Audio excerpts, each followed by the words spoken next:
എല്ലാവർക്കും നമസ്കാരം. അപ്പോൾ ഇന്നത്തെ ക്ലാസ് സ്റ്റാർട്ട് ചെയ്യാം. നമുക്കറിയാം, കേരള കാർഷിക പാരമ്പര്യത്തിൻ്റെയും അതോടൊപ്പം തന്നെ പ്രൗഢിയുടെയും പ്രതീകമായിരുന്നു നമ്മളുടെ തെങ്ങ്. ഇപ്പോഴും അതുതന്നെ നമ്മളുടെ ഒരു പ്രൗഢിയാണ് തെങ്ങ്. പക്ഷേ നമുക്കറിയാം, ഒരു കാലത്ത് കേരളത്തിൻ്റെ നെടും തൂണായിരുന്ന, അതായത് ഉൽപാദനക്ഷമതയിൽ വളരെയധികം കൂടുതലായിരുന്ന നമ്മളുടെ തെങ്ങ് കൃഷി ഇപ്പോൾ പലതരത്തിലും അവതാളത്തിലായിരിക്കുകയാണ്, ഇല്ലേ? പലതരത്തിലുള്ള കീടങ്ങളും പലതരത്തിലുള്ള രോഗങ്ങളും നമ്മളുടെ തെങ്ങുകളെ ആക്രമിച്ച് തെങ്ങുകൾ ശരിക്കും നാമമാത്രമായിക്കൊണ്ടിരിക്കുന്നു.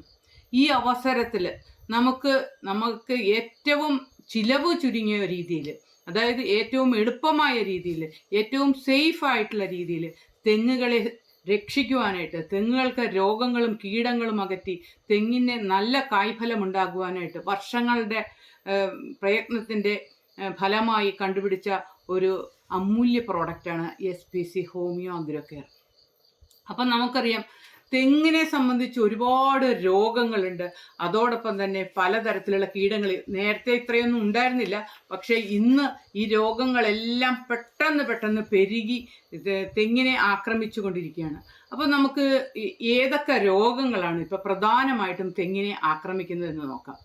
ഏറ്റവും പ്രധാനം, ആരോട് ചോദിച്ചാലും ഏറ്റവും പ്രശ്നക്കാരായിട്ട് ഇന്ന് തെങ്ങിനെ ആക്രമിച്ചുകൊണ്ടിരിക്കുന്നതാണ് ചെല്ലികൾ, അല്ലേ? ചെല്ലികൾ രണ്ട് തരമുണ്ട്. ഒന്ന് കൊമ്പൻ ചെല്ലി, രണ്ടാമത്തത് ചെമ്പൻ ചെല്ലി.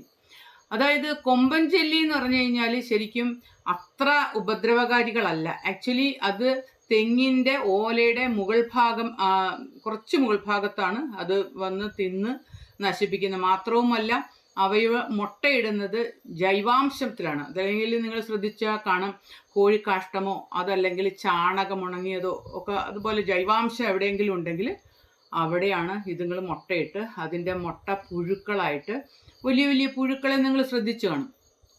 അതുകൊണ്ട് അവ അത്ര തന്നെ ഉപദ്രവകാരികളല്ല എന്ന് പറയാം.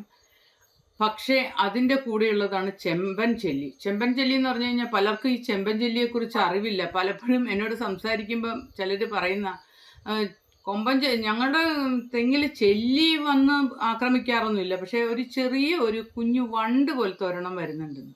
പക്ഷേ ഈ വണ്ടാണ് ഏറ്റവും ആക്രമണകാരി. അതാണ് ചെമ്പൻ ചെല്ലി. അതായത് ഒരു റെഡ് കളറിൽ ഒരു കറുത്ത ഡോട്ട് പോലെ ഇരിക്കുന്നത്. ഇവർ ചെയ്യുന്നത് എന്താണെന്ന് പറഞ്ഞു കഴിഞ്ഞാൽ, ഇവർ മുട്ടയിടുന്നത് തെങ്ങിൻ്റെ കാണ്ഡഭാഗത്താണ്. ഒരു കൊമ്പൻ ചെല്ലി വന്ന് ഉണ്ടാക്കിയ തുളയിൽ കൂടി ഈ ചെമ്പൻ ചെല്ലികൾ കയറുകയും അത് തെങ്ങിൻ്റെ കാണ്ഡഭാഗത്ത് മുട്ടയിടുകയും ചെയ്യുന്നു. ഈ മുട്ടകൾ എന്ന് പറഞ്ഞു കഴിഞ്ഞാൽ ഒരു തവണ അവർ 300 മുതൽ 400 മുട്ട വരെയാണ് ഇടുന്നത്. ഒന്ന് ആലോചിച്ച് നോക്കിക്കേ. ഈ മുട്ടകളെല്ലാം അവിടെ വിരിയുന്നു. വിരിഞ്ഞു കഴിയുമ്പോഴത്തേക്കും ആ പ്രദേശത്തുള്ള മുഴുവൻ കാണ്ഡഭാഗം മൊത്തം, അതായത് തെങ്ങിൻ്റെ നമുക്ക് മുകളിലേക്ക് നോക്കുമ്പോൾ ഫ്രഷ് ആയിട്ടിരിക്കും തെങ്ങ്, പക്ഷേ ഇതിൻ്റെ ഉള്ളിൻ്റെ അകത്ത് ഭാഗത്തെ മുഴുവൻ ഭാഗവും ഈ മുട്ട വിരിഞ്ഞ പുഴുക്കൾ. ഈ പുഴുക്കൾ എന്ന് പറഞ്ഞു കഴിഞ്ഞാൽ ശരിക്കും പറഞ്ഞു കഴിഞ്ഞാൽ അതിന് കൈയും കാലും അങ്ങനെയൊന്നുമില്ല, ഒരു മാംസകഷ്ണം പോലെ ഇരിക്കുന്ന ഇവ എല്ലാം കൂടി, ഞാൻ പറഞ്ഞല്ലോ 300 മുതൽ 400 മുട്ട ഇടുക എന്ന് പറഞ്ഞാൽ ഒന്ന് ആലോചിച്ച് നോക്കിയേ. പെട്ടെന്ന് ആ കാണ്ഡഭാഗം മുഴുവൻ അങ്ങ് തിന്നു തീർക്കും. ഈ സമയവും നമുക്ക് നോക്കുമ്പോൾ മനസ്സിലാവുന്നില്ല. കാരണം എന്താണെന്ന് പറഞ്ഞു കഴിഞ്ഞാൽ തെങ്ങിൻ്റെ മോൾഭാഗം നല്ല ഫ്രഷായിട്ട് തന്നെ ഇരിക്കുള്ളൂ. കാരണം ഇതിൻ്റെ ഉള്ളിൽ കയറി ഇവയെല്ലാം പ്രവർത്തിച്ച് മൊത്തം അത് അതിൻ്റെ അകത്ത് ഒന്നുമില്ലാത്ത രീതിയിലാക്കി മുട്ടയിട്ട് ആ മുട്ടകളെല്ലാം വിരിഞ്ഞ് ആ പുഴുക്കളെല്ലാം അത് തിന്ന് ആ ഭാഗം മുഴുവൻ ആകുമ്പോൾ എന്ത് പറ്റും? ആ തെങ്ങ് അങ്ങോട്ട് മറിയും. ഈ മറിയുന്ന സമയത്താണ് ഈ ചെല്ലികൾ, അതായത് ചെമ്പൻ ചെല്ലികളെല്ലാം മെച്ചുവറാകുന്നത്. ആ മറിയുന്ന സമയത്ത് ഇവയെല്ലാം കൂടി പറന്ന് ആ പ്രദേശത്തുള്ള മുഴുവൻ തെങ്ങുകളെയും ആക്രമിക്കുന്നു.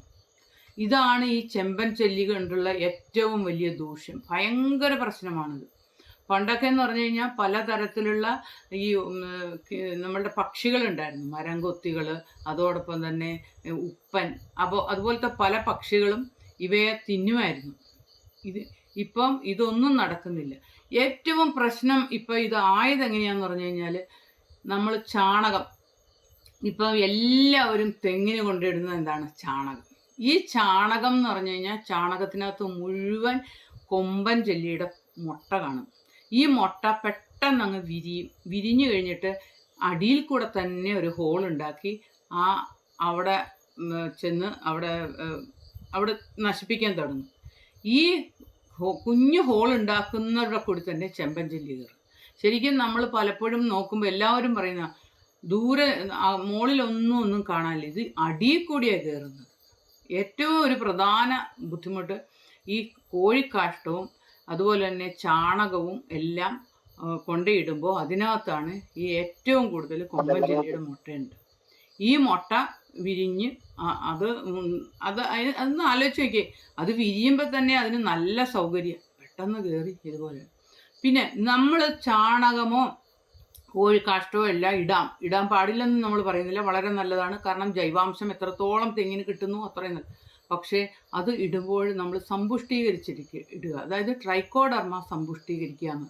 അതായത് ഒരു 9 കിലോ നമ്മുടെ ചാണകത്തിൻ്റെയോ അതല്ലെങ്കിൽ കോഴിക്കാഷ്ടത്തിൻ്റെയോ കൂടെ, അതല്ലെങ്കിൽ നമ്മൾ ജൈവവളം ഏതിൻ്റെയോ കൂടെ 1 കിലോ നമ്മുടെ വേപ്പിൻ പിണ്ണാക്ക്, അതിൻ്റെ കൂടെ ഒരു 100 അല്ലെങ്കിൽ 150 ഗ്രാം ട്രൈക്കോഡർമ, അതായത് ഡസ്റ്റ് ആണെങ്കിൽ പൊടി ടാൽക്കം രൂപത്തിലുള്ളതാണെങ്കിൽ അതല്ലെങ്കിൽ നമ്മുടെ ട്രൈക്കോക്കയർ, അത് ഒരു 100 ml ഒഴിക്കുക. ഇത് ഒന്ന് അടച്ചു വെക്കുക, നല്ല പുട്ട് പരുവത്തിൽ വെള്ളം തളിച്ച് വെക്കുക. വെച്ചിട്ട് ഒരു 5 ദിവസത്തിനുള്ളിൽ ഒന്നും കൂടി ഇളക്കി അത് അതിനകത്ത് കുറച്ചുകൂടി വെള്ളം കൂടി തളിച്ച് പിന്നെ അത് മൂടി വെക്കുക. ഇങ്ങനെ ചെയ്യുന്നതിനാണ് ഈ സമ്പുഷ്ടീകരിക്കുക, എൻറിച്ച്ഡ് ട്രൈക്കോഡർമ എന്ന് പറയും. അങ്ങനത്തെ അതുകൊണ്ട്, അതായത് അതിനകത്ത് വേപ്പും പിണ്ണാക്ക് അതുകൊണ്ട് ഇട്ട് കഴിഞ്ഞാൽ ഇതുപോലെയുള്ള അതിനകത്തുള്ള ആ ചെല്ലി മുട്ടയെല്ലാം ചത്തുപോവുകയും ചെയ്യും. മാത്രമല്ല അവിടെ ഈ ചെല്ലികൾ വരത്തുമില്ല. അങ്ങനെ അല്ലാതെ ഡയറക്റ്റ് കൊണ്ട് കൊട്ടക്കണക്കിന് അല്ലെ ചാക്ക് കണക്കിന് ജൈവാംശമാണെന്നും പറഞ്ഞുകൊണ്ട് ഇതുപോലെ കൊണ്ട് ഇട്ട് കഴിഞ്ഞാൽ ഈ ചെല്ലികൾ പെരുകാനുള്ള ഒരു പ്രധാന കാരണമാണ്. പിന്നെ നമുക്ക് ഇപ്പം SPCയുടെ തന്നെ വേറൊരു പ്രോഡക്റ്റ് ഉണ്ട്, അതായത് ബയോഗാർഡ് എന്ന് പറയുന്ന ഒരു പ്രോഡക്റ്റ് ഉണ്ട്. അത് 15 ml 1 ലിറ്റർ വെള്ളം എന്ന അനുപാതത്തിൽ കലക്കി ഈ തെങ്ങിൻ്റെ ചൂടുകളിൽ നമ്മളിപ്പോൾ ചാണകമോ അതുപോലെ തന്നെ ഇതോ ഇടുന്ന കൂട്ടത്തിൽ അങ്ങ് ഇട്ടു പോവുകയാണെങ്കിൽ ഇതുപോലെയുള്ള ഈ പുഴുക്കൾ എല്ലാം ചത്തുപോകും. പിന്നെ ഞാൻ പറഞ്ഞത് ആദ്യത്തേത് തന്നെ പറഞ്ഞതാണ്, നമുക്ക് ഏറ്റവും പ്രശ്നക്കാരായ ഒരു കീടമാണ് ചെമ്പൻ ചെല്ലി, അടുത്തതാണ് കൊമ്പൻ ചെല്ലി. ഈ 2 തരത്തിലെ ചെല്ലികൾ. ഇവരെ സംബന്ധിച്ചിടത്തോളം ഇതുങ്ങൾ ഇത്രയും പ്രശ്നങ്ങൾ ഉണ്ടാക്കുന്ന ഒരു വിഭാഗമാണ്. അവയെ നമ്മൾ കൺട്രോൾ ചെയ്യേണ്ടിയിരിക്കുന്നു. അപ്പം നമുക്ക് അതിനെ കൺട്രോൾ ചെയ്യുന്ന രീതിയെക്കുറിച്ച് പുറകെ വരാം. പിന്നെ അടുത്ത കീടമാണ് മണ്ടരി. മണ്ടരി എന്ന് കേട്ടിട്ടുണ്ടാവുമല്ലോ അല്ലേ? മണ്ടരി എന്ന് പറഞ്ഞു കഴിഞ്ഞാൽ തെങ്ങിൻ്റെ തേങ്ങ ചെറുതായിരിക്കുമ്പോൾ തന്നെ, അതായത് ആക്ച്വലി വെള്ളയ്ക്ക അഴിക്കുമ്പോൾ തന്നെ ഇതുങ്ങൾ ചെന്ന് അവിടെ വന്ന് കൂടും. അതൊരു ചെറിയ ജീവിയാണ്, ഒരു ചെറിയ ജീവി തന്നെ എന്ന് പറയാം. അതായത് 1 മില്ലിമീറ്ററിൻ്റെ 1/3 അത്രയും നീളമേ ഉള്ളൂ. അത്രയും നീളമുള്ള ഒരു ചെറിയ ഒരു ജീവിയാണ്. അതിൻ്റെ ആയുസ് എന്ന് പറഞ്ഞാൽ 7 മുതൽ 10 ദിവസമേ ഉള്ളൂ. ഇത് മുട്ടയിടുന്നതാണെങ്കിൽ ഒരൊറ്റ ട്രിപ്പിന് മുട്ടയിടുന്ന 100 മുതൽ 200 മുട്ടയാണ്. ഇതെന്താ ചെയ്യുന്ന പറഞ്ഞു കഴിഞ്ഞാൽ ഈ തേങ്ങയുടെ മുകളിൽ, തേങ്ങയുടെ ചകിരിയുടെ മുകളിലാണ് ആദ്യം കയറി അത് വാസം ഉറപ്പിക്കും. എന്നിട്ട് അത് അവിടുത്തെ നീരൂറ്റി കുടിച്ച് അത് ഉള്ളിലേക്ക് കയറും. അത് ഉള്ളിലേക്ക് കയറി കഴിഞ്ഞാൽ തേങ്ങയുടെ ഭാഗത്ത്, ശരിക്കും പറഞ്ഞു കഴിഞ്ഞാൽ മണ്ടരി ബാധിച്ച തേങ്ങകൾ നമുക്ക് പൊതിക്കാൻ പോലും പാടാം. കാരണം അതിനകത്ത് ജലാംശമില്ല. അതിനെ മുഴുവനും ഇത് നീരൂറ്റി കുടിച്ച് ആ തേങ്ങ തന്നെ വലുതാകാതെ കുഞ്ഞായി പോവുകയാണ് ചെയ്യുന്നത്. ഇത് ഒരു തരം ഒരു ജീവിയാണ്, അതിനെ നമ്മൾ നിയന്ത്രിക്കേണ്ടിയിരിക്കുന്നു. അതും ഈ ഒരു കീടമാണ്. ഇത് ശരിക്കും പറഞ്ഞു കഴിഞ്ഞാൽ ഈ കാറ്റ് മുഖേന ഒരു എടുത്തുനിന്ന്, അല്ലെങ്കിൽ ഈ പൂങ്കുലച്ചാഴി എന്ന് പറഞ്ഞ ഒരു കീടമുണ്ട്, അത് വഴിയാണ്, അതല്ലെങ്കിൽ തേനീച്ചകൾ വഴിയാണ്, അല്ലെങ്കിൽ മറ്റ് ഷഡ്പദങ്ങൾ വഴിയാണ് ഒരു തെങ്ങിൽ നിന്ന് മറ്റേ തെങ്ങിലേക്ക് പെട്ടെന്ന് തന്നെ വ്യാപിക്കുന്നുണ്ട്. അതിനെ നമ്മുടെ തെങ്ങുകളിലെ ബാധിക്കുന്ന ഒരു വലിയ കീടമാണ്. ഇത് ബാധിച്ച ഒരു തേങ്ങ എടുക്കുകയാണെങ്കിൽ നമുക്ക് ആ തേങ്ങയിൽ ഒരു 25 മുതൽ 35% വരെ നമ്മുടെ കൊപ്രയുടെ അളവ് കുറവായിട്ടാണ് കാണുന്നത്. അതായത് തേങ്ങ വളരെ കുഞ്ഞായി പോകും. ചിലപ്പം അതിൻ്റെ അകത്ത് ഉള്ള് കുറച്ചുണ്ടെങ്കിൽ പോലും സൈസ് വളരെ കുറവാകുന്നു. അതാണ് അതിൻ്റെ അടുത്ത്. അടുത്ത ഒരു കീടമാണ് തെങ്ങോലപ്പുഴു. തെങ്ങോലപ്പുഴു എന്ന് പറഞ്ഞു കഴിഞ്ഞാൽ നമ്മൾ നോക്കുമ്പോഴത്തേക്ക് ഈ ഓലയുടെ അടിഭാഗത്ത് ഒരു ഇച്ചിരി നീളത്തിൽ ഇങ്ങനെ ഇങ്ങനെ ഒരു വട്ടം വട്ടമായിട്ട് നീണ്ടിരിക്കുന്ന, അതായത് നമ്മളുടെ ഈ ശലഭപ്പുഴുക്കളെ കണ്ടിട്ടില്ലേ, അതിൻ്റെ ഒരു രീതിയിൽ, അതായത് നീളത്തിൽ ഇരുന്നിട്ട് ഓരോ പാർട്ടായിട്ട് ഒരു ഇതായിട്ടിരിക്കുന്നത്, അതാണ് തെങ്ങോലപ്പുഴുക്കൾ. ഇതെന്താ ചെയ്യുന്നതെന്ന് പറഞ്ഞാൽ തെങ്ങിൻ്റെ ഓലയുടെ അടിയിൽ, ഓരോ ഓലയുടെയും അടിയിൽ ഇങ്ങനെ വന്നിരുന്നിട്ട് ആ തെങ്ങിൻ്റെ ഹരിതകം മുഴുവൻ തിന്ന് നശിപ്പിച്ച് തെങ്ങ് ഓലകളെ ഉണക്കി തെങ്ങിനെ തന്നെ നശിപ്പിക്കുന്നു. ഇതുമൂലം ഒരുപാട് വിളവ് വളരെയധികം കുറയുന്ന ഒരു രീതിയാണ്. ഹരിതകം, അതായത് അതിനകത്തെ ആ പച്ച നിറത്തിലുള്ള ഭാഗം മുഴുവനും തിന്ന് നശിപ്പിക്കുകയാണ് ചെയ്യുന്നത്. നമ്മൾ നോക്കുമ്പം നമുക്ക് മനസ്സിലാകുന്ന ഓല കരിച്ചിലാണ്. നമ്മൾ ഓർക്കും തെങ്ങ് ദൂരെ നിന്ന് നോക്കുമ്പോൾ നമുക്ക് അതിൽ തൊട്ടടുത്ത് നിന്ന് നോക്കിയാലേ ഈ തെങ്ങോലപ്പുഴുക്കളെ കാണാൻ പറ്റുള്ളൂ.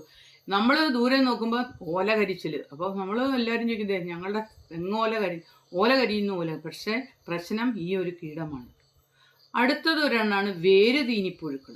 വേരുതീനിപ്പുഴുക്കൾ എന്ന് പറഞ്ഞു കഴിഞ്ഞാൽ തെങ്ങിൻ്റെ വേര്, അതായത് വലിയ തെങ്ങുകളുടെ അധികം ഇല്ല, ഈ ഇടത്തരം തെങ്ങുകൾ, അതല്ലെങ്കിൽ നമ്മളുടെ ഇപ്പോഴത്തെ ഹൈബ്രിഡ് ആയിട്ടുള്ള തെങ്ങുകൾ, കുള്ളൻ തെങ്ങുകൾ, അവരുടെയൊക്കെ അടുത്താണ് ഇതിൻ്റെ കൂടുതൽ ചെയ്യുന്നത്. അതായത് തെങ്ങിൻ്റെ വേരിൽ അവിടെ ഇവിടെ നമ്മൾ നോക്കുമ്പോൾ ചെറിയ ചെറിയ പാടുകൾ, കുത്തുകളായിട്ട് കാണപ്പെടും.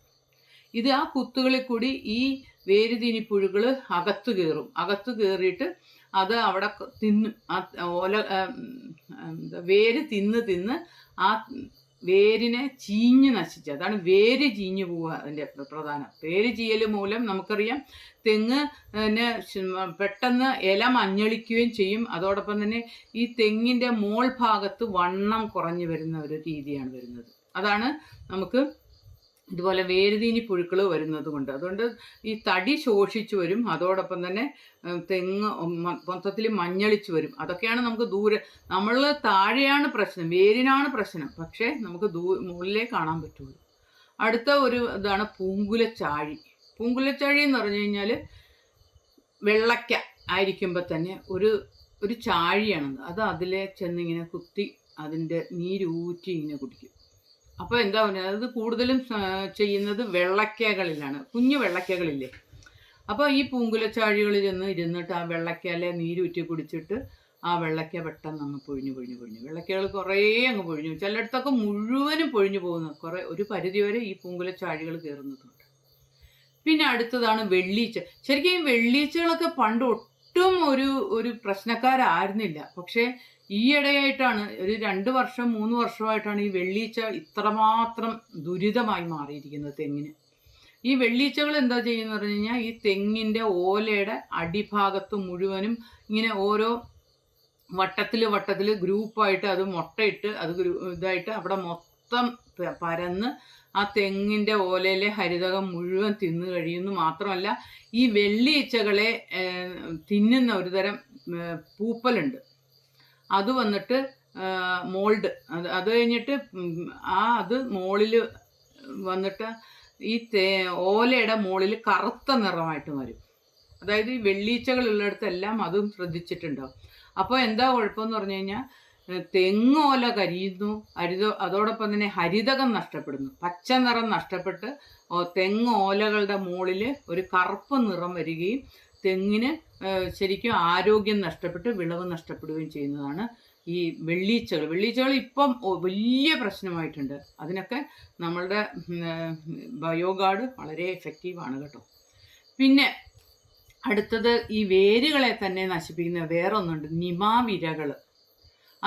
അതൊരു വിരയാണ് കേട്ടോ. വേരുകളെ ബാധിക്കുന്ന ഈ വേരിൻ്റെ ഉള്ളിലേക്ക് നുളച്ച് കയറി വേരിൽ മുറിവുണ്ടാക്കുന്നു. ഈ മുറിവുകളെല്ലാം കൂടി വേര് ചീഞ്ഞു പോയിട്ട് തെങ്ങിന് മണ്ണിൽ നിന്ന് വളത്തെയും വെള്ളത്തെയും എടുക്കാൻ പറ്റാത്ത ഒരവസ്ഥ വരികയും തെങ്ങുകൾ നശിച്ചു പോവുകയും ചെയ്യുന്നു. പിന്നെ നമുക്കറിയാം നമ്മളുടെ എലി, മലയണ്ണാൻ, ഇപ്പോൾ വലിയ പ്രശ്നമുണ്ട്, മലയണ്ണാൻ, അതോടൊപ്പം തന്നെ വന്യജീവികൾ, ഇതെല്ലാമാണ് പ്രധാനമായിട്ടുള്ള കീടങ്ങൾ. ഓക്കെ, ഇനിയിപ്പോൾ നമുക്കറിയാം എന്തൊക്കെയാണ് രോഗങ്ങൾ. ഒരു തെങ്ങിന് പ്രധാനമായി വരുന്ന രോഗങ്ങളെക്കുറിച്ചും നമ്മൾ മനസ്സിലാക്കിയിരിക്കണം. ഏറ്റവും പ്രശ്നമായ ഒന്നാണ് കാറ്റുവീഴ്ച. കാറ്റ് വീഴ്ച എന്ന് പറഞ്ഞു കഴിഞ്ഞാൽ ഈ തെങ്ങിൻ്റെ ഓലയുടെ നീളം കുറഞ്ഞ്, ശ്രദ്ധിച്ചിട്ടുണ്ടാവും, കുറ്റി പോലെ നിൽക്കും, നീളം ഇങ്ങനെയിട്ട് കുറഞ്ഞിട്ട് ഓല കരിഞ്ഞ് കായൊന്നും ഇല്ലാത്ത ഒരവസ്ഥ. അതൊരു വൈറസ് ഉണ്ടാക്കുന്ന ഒരു രോഗമാണ്. അതിന് പ്രത്യേകിച്ച് നമുക്ക് ഒന്നും ചെയ്യാനില്ല. പിന്നെ ചെയ്യാനുള്ളത് അതിന് നല്ല രീതിയിൽ നമ്മൾ വളം കൊടുക്കുക. അങ്ങനെ വളം കൊടുക്കുമ്പോൾ അതിനൊരു രോഗപ്രതിരോധ ശേഷി ചെയ്യും. മാത്രവുമല്ല ഇതിനെല്ലാം നമ്മളുടെ SPC ഹോമിയോ അഗ്രോ കെയർ വളരെ എഫക്റ്റീവാണ്. ഇത് ഞാൻ പറഞ്ഞു വരാം. അടുത്തത് അപ്പോൾ ഈ ഞാൻ പറഞ്ഞത് കാറ്റ് വീഴ്ച, ഇതൊരു ഒരുതരം ബാക്ടീരിയയും വൈറസും രണ്ടും വിളകുന്നത്. അതായത് ഫൈറ്റോഫ്തോറ എന്ന് പറയുന്ന ഒരു ബാക്ടീരിയയാണ് ഏറ്റവും കൂടുതലായിട്ട് ഇത് ഉണ്ടാക്കുന്നത്. അതുകൊണ്ട് തന്നെ അതിനെ നമുക്ക് ഇതുവരെ ഫലവത്തായ ഒരു മാർഗം കണ്ടുപിടിച്ചിട്ടില്ല. എങ്കിൽ പോലും നമ്മൾ അതിനെ ഹെൽത്തി ആയിട്ട് നോക്കുക എന്നുള്ളതാണ്. ഇത് പരത്തുന്നത് റേന്ദ്രപത്രി എന്ന് പറയുന്ന ഒരുതരം ഷഡ്പദമുണ്ട്. അതോടൊപ്പം തന്നെ ഇലച്ചാടികൾ, ഇവയാണ് ഒരു തെങ്ങിൽ നിന്ന് മറ്റേ തെങ്ങിലേക്ക് രോഗം പരത്തുന്നത്. അടുത്തത് ഓല ചീയൽ എന്ന് പറഞ്ഞു കഴിഞ്ഞാൽ അതൊരു ഓല പെട്ടെന്ന് നോക്കുമ്പം ചീഞ്ഞ് ഉണങ്ങുമല്ല, ചീഞ്ഞു പോകുന്ന ഒരു രീതിയാണ്. ആദ്യമേ ഒരു വെള്ളപ്പാണ്ട് പോലെ വന്നിട്ട് അത് ചീഞ്ഞു പോകുന്നു. അതും പരത്തുന്നത് പലതരത്തിലുള്ള ഷഡ്പദം. ഇത് ഫൈറ്റോഫ്തോറ എന്ന് പറയുന്ന ഒരു കുമിള് പരത്തുന്ന രോഗമാണ്. അപ്പം ഇത് മാത്രവുമല്ല, ഇതിനെ പരത്താനായിട്ട് വാഹകരായിട്ട് ഉള്ളത് ഷഡ്പദങ്ങളുണ്ട്, ഒച്ചുണ്ട്. അതോടൊപ്പം തന്നെ നമ്മൾ വെള്ളത്തിൽ കൂടെയും ഇത് പകരാറുണ്ട്, ഈ കൂമ്പുചീയൽ. ഇത് ശരിക്കും പറഞ്ഞു കഴിഞ്ഞാൽ ഈ കൂമ്പുചീയൽ രോഗം ഇങ്ങനെ പരത്തുക എന്ന് പറഞ്ഞാൽ ഒരിടത്തുനിന്ന് വേറൊരിടത്തേക്ക് വന്നത് ആ സുപ്താവസ്ഥയെ പോലെ ഈ ഫൈറ്റോഫ്തോറ ഇരിക്കും. പിന്നെ മഴക്കാലം വരുമ്പോൾ, അതായത് ഇതുവരെ ഈ ജൂൺ തൊട്ട് സെപ്റ്റംബർ മാസം വരെ, അതാണ് നമുക്ക് കൂടുതൽ. ആ സമയത്താണ് ഇത് അവിടെ അതിൻ്റെ സ്പോറുകളെല്ലാം വലുതായിട്ട് ഉണ്ടാകുന്നത്. അത്രയും നാൾ അത് ഡ്രൈ സീസണിൽ അത് അവിടെ സുപ്താവസ്ഥയിൽ ഇരിക്കുകയാണ് ചെയ്യുന്നത്. അപ്പം നമ്മൾക്ക് ഈ ചെറിയ തെങ്ങുകൾ പലപ്പോഴും ശ്രദ്ധിച്ചിട്ടുണ്ട്, മുഴുവനും കൂമ്പ് ചീഞ്ഞ് നമ്മളിങ്ങനെ വലിച്ചു വരുമ്പോഴത്തേക്കും അതിങ്ങനെ അത് പോന്നു കഴിഞ്ഞിട്ട് ഭയങ്കര ദുർഗന്ധത്തോടു കൂടി, ഇല്ലേ? അതൊക്കെ എപ്പോഴും നമ്മൾ മനസ്സിലാക്കേണ്ടത് അത് ആ ജൂൺ തൊട്ട് സെപ്റ്റംബർ വരെയുള്ള ആ കാലഘട്ടത്തിലാണ് അത് കൂടുതൽ പെറ്റുപെരുകി, അതായത് ആ ഫൈറ്റോഫ്തോറ കൂടുതൽ ആ സ്പോറുകൾ വിരിഞ്ഞ് വലുതായി വന്ന് അവിടെ നശിപ്പിക്കുന്നത്. ആ സമയത്തൊക്കെ നിർബന്ധമായിട്ട് നമ്മൾ ഹോമിയോ കൊടുക്കേണ്ടിയിരിക്കുന്നു. അത് ഞാൻ പറഞ്ഞു തരാം. പിന്നെ ഇതൊക്കെ നമ്മൾ പലതരത്തിലുള്ള രോഗങ്ങളാണ്. പലതരത്തിലുള്ള രോഗങ്ങൾ നമുക്ക് തെങ്ങിനെ ബാധിക്കുന്നുണ്ട്. അടുത്ത നമുക്ക് ഏറ്റവും പ്രശ്നം ഇപ്പോൾ കൂടുതൽ ആളുകൾ പറയുന്നത് ചെന്നീരൊലിപ്പ് അറിയാമായിരിക്കും, എല്ലാവർക്കും തന്നെ അറിയാം. അതായത് തെങ്ങിൻ്റെ തടിയിൽ ഒരു വിള്ളലുണ്ടാവും, എന്നിട്ട് ഒരു റെഡ് കളറിലെ ഒരു സെക്രീഷൻ പോലെ ഇങ്ങനെ ഒഴുകി വരുന്നു, ഇല്ലേ? ശ്രദ്ധിച്ചു കാണും. എന്നിട്ട് അതാണ് നമ്മൾ ആ വിള്ളലിൻ്റെ അവിടെ ഇങ്ങനെ പൊട്ടിച്ച് നോക്കിയാൽ ഉള്ളിലേക്കും എല്ലാം ഒരു ചീച്ചൽ രോഗം പോലെ കാണും. അതാണ് ചെന്നീരൊലിപ്പും ഒരു കുമിൾ രോഗമാണ്. അത് തടിയിലെ വിള്ളലിൽ നിന്ന് ഒരു ചുവന്ന നിറത്തിലുള്ള ദ്രാവകം ഒഴുകി വരുന്നു. അത് തെങ്ങിന് തന്നെ ഒരു വിള്ളലുണ്ടാക്കുന്നു. അത് അടുത്ത രോഗം. പിന്നെയാണ് തഞ്ചാവൂർ വാട്ടം, അതായത് അതും ഒരു കുമിൾ രോഗമാണ്. ഇത് തഞ്ചാവൂർ വാട്ടം എന്ന് പറഞ്ഞു കഴിഞ്ഞാൽ നമ്മൾ നോക്കുമ്പോൾ തെങ്ങ് ഇങ്ങനെ പെട്ടെന്ന് വാടുന്നതായിട്ടാണ് കാണുന്നത്. പക്ഷേ അതിൻ്റെ പ്രധാന കാരണം വേരിൽ കൂടിയാണ്. വേര് ചീഞ്ഞു പോവുകയാണ് ചെയ്യുമ്പോഴാണ് ആദ്യമേ തെങ്ങ് നമ്മൾ നോക്കുമ്പോൾ ഒരു മഞ്ഞ നിറമായിട്ട് വരും. പിന്നെ അത് കരിയും. പിന്നെ അതിൻ്റെ തല പോയിട്ട്, ഞാൻ ഏതോ ഒരു സ്ഥലത്ത് ഇങ്ങനെ നോക്കിയപ്പം ഒരു ഭാഗത്തെ മുഴുവൻ തെങ്ങുകളും തലയില്ലാതിരിക്കുന്നുണ്ട്. ആക്ച്വലി അത് ഈ തഞ്ചാവൂർ വാട്ടം വന്ന് അത് എല്ലാത്തിൻ്റെയും തല പോയി ഇങ്ങനെ വെറുതെ കുറ്റിയായിട്ട് നിൽക്കും. അടുത്തത് ഇലപ്പുള്ളി രോഗം. അതും ഇതുപോലെ തന്നെ ഒരു കുമിൾ രോഗമാണ്. അത് ഓലകളിൽ ആദ്യം ചെറിയ ഡോട്ടുകൾ പോലെ വരും. ആ ഡോട്ടുകൾ വലുതായി ഒരു മാപ്പ് പോലെ വലുതായി ആ ഓല മൊത്തം അങ്ങോട്ട് ഉണങ്ങി കരിഞ്ഞ് കറുത്ത നിറത്തിൽ ഇറങ്ങിപ്പോകുന്നു. ഇതാണ് ഈ ഇലപ്പുള്ളി രോഗം. പുള്ളിയായിട്ട് തുടങ്ങിയിട്ട് ഇതാണ്.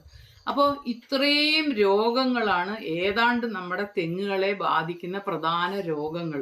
അപ്പോൾ കീടങ്ങളും രോഗങ്ങളും. അപ്പം രോഗം ഏതുമാകട്ടെ, കീടമേതുമാകട്ടെ, നമുക്ക് ഇതിനെല്ലാം ഒരേ ഒരു സൊല്യൂഷനാണ്. അതായത് ഏതാണ്ട് 200 അലിലോ കെമിക്കൽസ് കൊണ്ട് ഉണ്ടാക്കിയ ഒരു അപൂർവ മരുന്നാണ് SPCയുടെ ഹോമിയോ അഗ്രോ കെയർ. ഇത് ഉപയോഗിക്കുന്നത് കൊണ്ട് തന്നെ നമ്മൾ വിചാരിക്കും ഇപ്പോൾ തഞ്ചാവൂർ വാട്ടത്തിന് വേണ്ടി ഒരു മെഡിസിൻ, അല്ലെങ്കിൽ നമുക്ക് കൂമ്പ് ചീയലിന് വേണ്ട. ഇത് ഉപയോഗിക്കുമ്പോൾ ഈ തെങ്ങിനറിയാം, ആ തെങ്ങിലേക്ക് കൊടുക്കുമ്പോൾ തെങ്ങിനറിയാം ഏതിനെതിരെ നമ്മൾ പ്രവർത്തിക്കണം.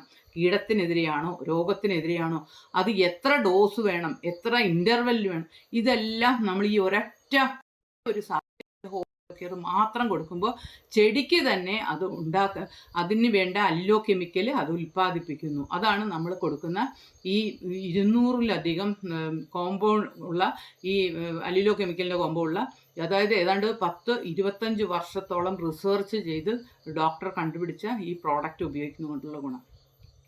അപ്പം ഇത് തെങ്ങുകൾക്ക് വേണ്ടി എങ്ങനെ ഉപയോഗിക്കാം എന്ന് നമുക്ക് നോക്കാം. തെങ്ങുകൾക്ക് ഞാൻ പറഞ്ഞു, ഇതുപോലെയുള്ള ഒത്തിരി പ്രശ്നങ്ങൾ തെങ്ങുകൾക്ക് ഉണ്ടായിക്കൊണ്ടിരിക്കുന്നതുകൊണ്ടാണ് നമ്മുടെ നാട്ടിൽ ഇപ്പോൾ തെങ്ങുകൾ തന്നെ, ഒരു നല്ല തെങ്ങ് കാണാൻ പോലും ഇല്ലാത്ത ഒരവസ്ഥ വന്നിരിക്കുക. അപ്പോൾ ഇതിനു വേണ്ടി ഇപ്പോൾ ശരിക്കും പറഞ്ഞാൽ ഈ ഹോമിയോ ഉപയോഗിച്ച് പല തെങ്ങുകളും നമുക്ക് കാണുമ്പം നല്ല സന്തോഷം തോന്നും. അതുപോലെ നല്ല കഴിഞ്ഞ ദിവസം ഞാൻ കണ്ടായിരുന്നു ഒരു തേങ്ങ തന്നെ ഭയങ്കര വലിപ്പം, അതിനകത്തുനിന്ന് 2 ഗ്ലാസ് നമുക്ക് അതിൻ്റെ തേങ്ങാവെള്ളം, അതായത് കരിക്കിൻ ജ്യൂസ് കിട്ടി. ശരി, അതായത് അത്ര നല്ല ഉള്ളും നല്ല രുചിയും നല്ല വലിപ്പവും ഉള്ള തേങ്ങകൾ നമ്മൾ ഹോമിയോ അഗ്രോ കെയർ കൊടുക്കുന്ന തെങ്ങുകളിൽ നിന്ന് കിട്ടുന്നതായിട്ട് നമുക്ക് നമ്മുടെ അനുഭവത്തിൽ നിന്ന് വരുന്നുണ്ട്.